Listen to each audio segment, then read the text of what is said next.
శ్రీమాత్రే నమ. జయ గురు దత్తాత్రేయ నమ. ఈ వీడియోలో మనం నవంబర్ 24వ తారీఖు నుంచి 30వ తారీఖు మధ్యలో జరగబోయే వార ఫలాలు మిథున రాశి వారికి ఏ విధంగా ఉంటాయి అని పరిశీలించినప్పుడు, మరి ఈ రాశి వారికి రాష్ట్రాధిపతిగా ఉన్నటువంటి బుధుడు తృతీయాధిపతి కుజుడితో కలిసి 6వ స్థానమైనటువంటి విజయస్థానంలో ఏర్పడినటువంటి ఈ బుధాదిత్య యోగ ప్రభావం జాతకుడు తనలో ఉన్నటువంటి సామర్థ్యానికి తగిన గుర్తింపు వచ్చే విధంగా తను ఏ పోటీ పరీక్షలో పాల్గొన్నా, ఇంటర్వ్యూలో పాల్గొన్నా ఖచ్చితమైనటువంటి విజయం సాధించే విధంగా ఈ యోగం జాతకుడికి అనుకూలంగా ఉండే అవకాశం ఉంది.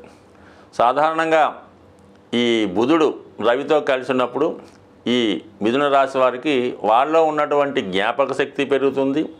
ఒక విధంగా వాళ్ళ యొక్క ప్రతిభ కూడా పెరుగుతూ ఉంటుంది. దీన్నే నిపుణ యోగం అని కూడా అంటారు. ఇదే ఆదిత్య యోగం, బుధాదిత్య యోగం కూడా మనకు తెలుస్తూ ఉంటుంది. ఈ 6వ స్థానం సాధారణంగా జాతకంలో ఒక భావం ఇంప్రూవ్మెంట్ అవ్వాలంటే దానికి 6వ భావంలో ఇటువంటి యోగం ఏర్పడినప్పుడు కానీ, సహజ పాపగ్రహాలు 6వ స్థానంలో ఉన్నప్పుడు జాతకుడికి విజయావకాశాలు చాలా ఎక్కువగా ఉంటాయి. సో అందువల్ల ఖచ్చితంగా జాతకుడికి ఈ సమయంలో ఉద్యోగపరమైన అభివృద్ధి కానీ, ఏదైనా ఇంటర్వ్యూలో విజయం సాధించడం కానీ జరిగే అవకాశం ఉంది. వ్యక్తిగతంగా తనకు ఉన్నటువంటి ఆర్థిక సమస్యలు కానీ, బంధువులతో ఉన్నటువంటి సమస్యలు కానీ ఈ సమయంలో పరిష్కారం అవడం జరుగుతూ ఉంటుంది. ఇక ముఖ్యంగా ఈ జాతకుడికి ఏంటంటే 7వ స్థానంలో శుక్రగ్రహ సంచారం, 5వ స్థానాధిపతిగా ఉన్నటువంటి శుక్రుడు 7వ స్థానంలో సంచరించడం ఒక విధంగా జాతకుడు తన యొక్క మనసులో ఉన్నటువంటి వారిని, ఇష్టమైన వారిని కలుసుకోవడం, వారితో సహజంగా తనకు ఉన్నటువంటి బాధలు కష్టాలు చెప్పుకోవడం ఈ విధంగా ఉండే అవకాశం ఉంది. అలాగే వివాహ విషయంలో కూడా ఇది జాతకుడికి సడన్గా అప్పటికప్పుడే పరిచయమైనటువంటి అమ్మాయితో ప్రేమలో పడడం, అది వివాహం వరకు దారి తీసే అవకాశాలు చాలా వరకు ఈ శుక్రుని యొక్క స్థితి చెప్పడం జరుగుతూ ఉంటుంది. అంటే సాధారణంగా ఏంటంటే ఏదైనా ప్రయాణం చేస్తున్నప్పుడు పరస్పరం పరిచయమైన వాళ్ళు మరి తర్వాత అది కొంతకాలం స్నేహంగా సాగి దాని తర్వాత వివాహంగా మారడం జరుగుతూ ఉంటుంది అన్నమాట. అంటే 7వ ఈ శుక్రగ్రహం ఉన్నప్పుడు ఇది మగవాళ్ళ జాతకంలో కలుగుతూ ఉంటుంది. అదే అమ్మాయిల జాతకంలో వేరే 7వ స్థానంలో పురుషగ్రహం లాంటిది వచ్చినప్పుడు వాళ్ళకి ఏదైనా ఈ విధంగా జరిగే అవకాశం ఉంది. బట్ అలాగే ఇప్పుడు 7వ వ్యయాధిపతుల మధ్య ఈ వారంలో పరివర్తన యోగం ఏర్పడింది. 7వ స్థానంలో ఉన్నటువంటి గురువు 12వ స్థానంలో ఉండడం, 12వ స్థానంలో ఉండవలసినటువంటి శుక్రుడు 7వ స్థానంలో ఉండడం వల్ల ఈ సమయంలో వృత్తిరీత్యా కానీ, లేదంటే ఏదైనా అనారోగ్య రీత్యా కానీ భార్యాభర్తల మధ్య ఒక విధమైనటువంటి ఫిజికల్ ఎడబాటు వచ్చే అవకాశం ఉంది. లేదంటే తాత్కాలికంగా మరి భర్త కానీ భార్య కానీ ఉద్యోగరీత్యా కానీ, లేదంటే వాళ్ళు పుట్టింటికి వెళ్ళటం కానీ టెంపరీగా ఒక 10 రోజుల పాటు తాత్కాలికంగా ఎడబాటు వచ్చే అవకాశం కూడా ఈ గ్రహస్థితి చెప్పడం జరుగుతూ ఉంటుంది. బట్ ఏదైనా శుక్రుడు 7వ ఉన్నప్పుడు కొత్త వారితో పరిచయం ఏర్పడుతూ ఉంటుంది. ఈ విషయంలో కొంతవరకు జాగ్రత్త ఉండాలి. వ్యయంలో ఉన్నటువంటి గురువు వల్ల ఏంటంటే జాతకుడు ఎక్కువగా పుణ్య కార్యక్రమాల్లో పాల్గొనడం, పుణ్య కార్యక్రమాల కొరకు ధనాన్ని డొనేట్ చేయడం, అలాగే ఎక్కువగా మరి ఏదైనా వివాహంలో ప్రజెంటేషన్స్ ఇవ్వడం కానీ, పిల్లలకి బాగా చదువు చెప్పే విషయంలో వాళ్ళకి ఎక్కువ ఫీజులు చెల్లించడం కానీ, ఎక్కువగా ఆధ్యాత్మిక విషయాల్లో శ్రద్ధ పెట్టుకుంటూ ఉంటాడు. ఎక్కువగా టూర్సు, జర్నీసు, ప్రయాణాలు వాటి కొరకు కూడా ధనం ఖర్చు పెట్టడం జరుగుతుంది. ముఖ్యంగా 10వ స్థానాధిపతిగా ఉన్నటువంటి గురువు వక్రించి వ్యయంలో ఉండడం, 6వ స్థానంలో ఏర్పడినటువంటి ఈ బుధాదిత్య యోగం జాతకుడికి ఏంటంటే వృత్తిలో మార్పుకి ఒక విధమైనటువంటి ఇండికేషన్ రావడం జరుగుతుంది. సో ఏదైనా ఎవరికైనా ప్రయత్నం చేస్తేనే ఫలితం వస్తుంది తప్ప ఏదో ప్రతిరోజు, ప్రతి వారం, ప్రతి నెల గ్రహాలు మారుతూనే ఉంటాయి. వాటి స్థితిని బట్టి మేము చెప్పడం జరుగుతుంటుంది. అది కేవలం జాతకుడికి ప్రయత్నం లేకుండా మాత్రం ఏ విషయం కూడా జరగదు.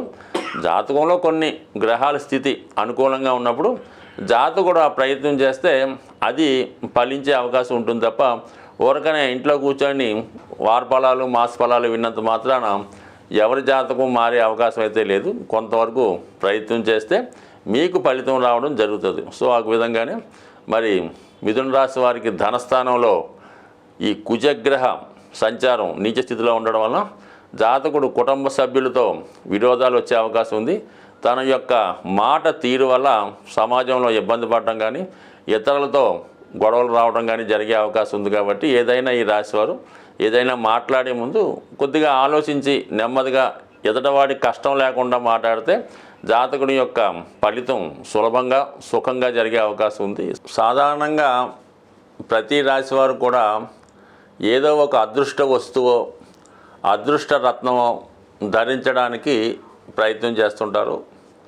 దాన్ని అవకాశంగా తీసుకొని అటువంటి వాటిని క్యాష్ చేసుకునేవారు కూడా చాలామంది ఉండడం జరుగుతూ ఉంటుంది.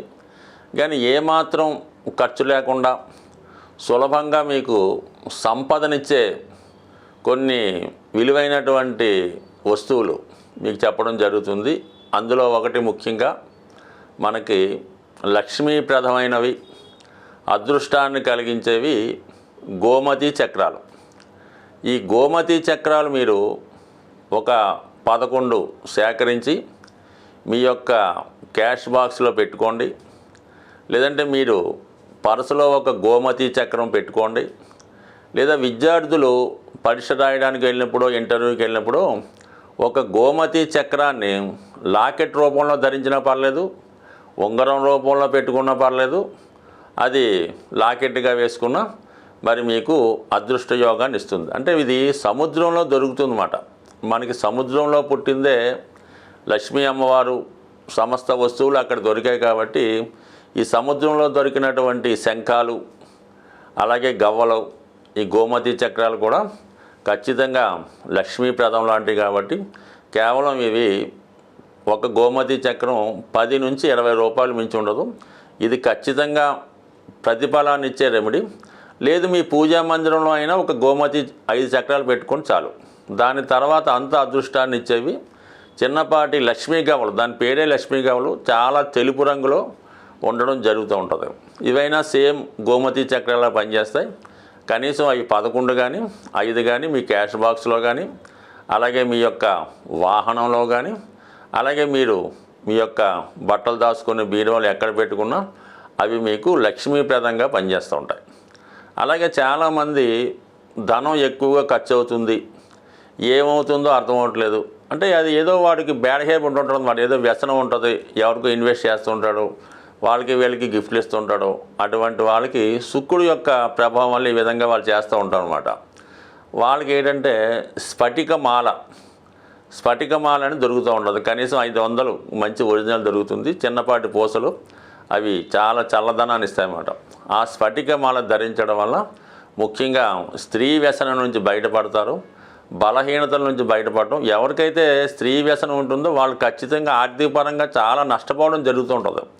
దాని నుంచి బయటపడే విధంగా ఈ స్ఫటికమాల ఉపయోగపడుతుంటుంది. ఇది కూడా చాలా తక్కువ విలువతో కూడుకున్నది కాబట్టి అది కూడా ధరించవచ్చు. అలాగే ప్రస్తుతం కంపల్సరిగా ఫలితాన్ని ఇస్తున్నటువంటి మాల కరుంగలి మాల. ఇది ప్రస్తుతం తమిళనాడు అంతటా పెద్ద వాళ్ళు వాడుతున్నారు. ఇప్పుడిప్పుడే మనకి ఆంధ్రప్రదేశ్లో కూడా విరివిగా ఈ కరుంగలి మాల దొరకడం జరుగుతుంది. సో ఈ మాల యొక్క ఖరీదు అంటే అది చెట్టు యొక్క దాని మొదల నుంచి తయారు చేస్తూ ఉంటారు. ఇది 300 రూపాయల నుంచి సుమారుగా 1500, 3000 వరకు కూడా, అంటే బాగా క్వాలిటీగా ఉన్నటువంటిది ఏంటంటే 1500, 2000కి దొరుకుతుంది. కొంత లేతగా ఉన్నటువంటి చెట్టు నుంచి తీసింది 500కి, 300కి దొరుకుతూ ఉంటుంది.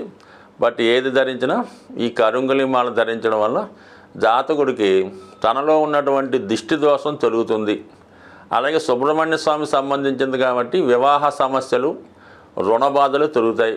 అయితే ముఖ్యంగా ధైర్యం కాలడం జరుగుతుంది. ప్రతి వాడికి అప్పు ఉంటుంది, అది తీర్చగలిగే ధైర్యం ఉన్నవాడు నిలబడుతూ ఉంటాడు, లేనివాడు ఏదో ఇబ్బంది పడుతుంటాడు. కాబట్టి సాధ్యం వరకు ఇది సాధారణంగా ఎటువంటి నియమాలు లేవు. 99% ఈ ప్రస్తుతం మార్కెట్లో ఫలితాన్ని ఇచ్చే మాల ఈ కరుంగలి మాల కూడా ధరించవచ్చు. అయితే సాధ్యమైనంత వరకు రత్నాల జోలికి వెళ్లకుండా ఉంటేనే మంచిది. సాధ్యమైనంత వరకు ఇప్పుడు మార్కెట్లో 99.9% డూప్లికేట్ రత్నాలే దొరుకుతాయి. అవి ఇప్పుడు మనకి బీర్ బాటిల్ ఉంటాయి కదా, అవి కలర్ బీర్ బాటిల్ని పగలగొట్టి వాటి యొక్క గాజుతో వాటిని పాలిష్ చేసి స్టోన్స్గా అమ్మడం జరుగుతుంది. మనకి చార్మినార్ ప్రాంతంలో ఇటువంటి స్టోన్స్ 100కి 3 దొరుకుతూ ఉంటాయి. అటువంటి భ్రమలో పడకుండా 90% జాతి రత్నాలు, జాతి రాళ్ళు, రంగురాళ్ళు పక్కన పెట్టి ఈ సింపుల్గా ఇప్పుడు చెప్పినటువంటి ఈ మరి తాంత్రిక వస్తువులు అనొచ్చు, లేదంటే విలువైనటువంటి వస్తువులు పెట్టుకోవడం వల్ల ఇవి చాలా ఆచారంగా పూర్వకాలం నుంచి వస్తుంది. కొద్దిగా నమ్మకం ఉంటే చాలు, అన్నీ మీకు లక్ష్మీప్రదమే అవుతుంది. స్వస్తి.